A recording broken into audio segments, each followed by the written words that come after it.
সমাজে এই যে ইফটিজিং হয়, আপনার বোনের বয়সী একটা মেয়েকে কিছু বখাটে টিটকারি করে, এই বলে সেই বলে, নোংরা কথা বলে, রাস্তায় দেখেও আপনি পাশ দিয়ে না দেখার মতো চলে যান কেন? আপনি দাঁড়ান না কেন? আপনি দাঁড়ালেই তো থেমে যাবে, কারণ সত্যের যে শক্তি তার সামনে মিথ্যা মুখ থুবড়ে পড়ে।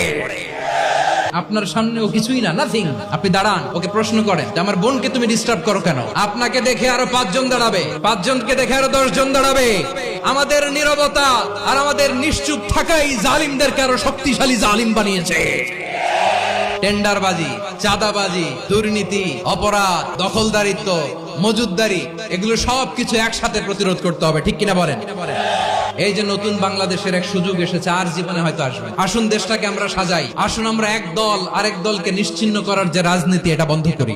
সব দলের প্রতি আমার আহ্বান, আল্লাহর শপথ নিয়ে বলি, এই নাসিহাত গুলো সবার জন্য, সব দলের জন্য, সব মতের মানুষের জন্য। আমরা কোনো দলের প্রতি মানুষকে ডাকি না, আমরা ডাকি ইসলামের দিকে।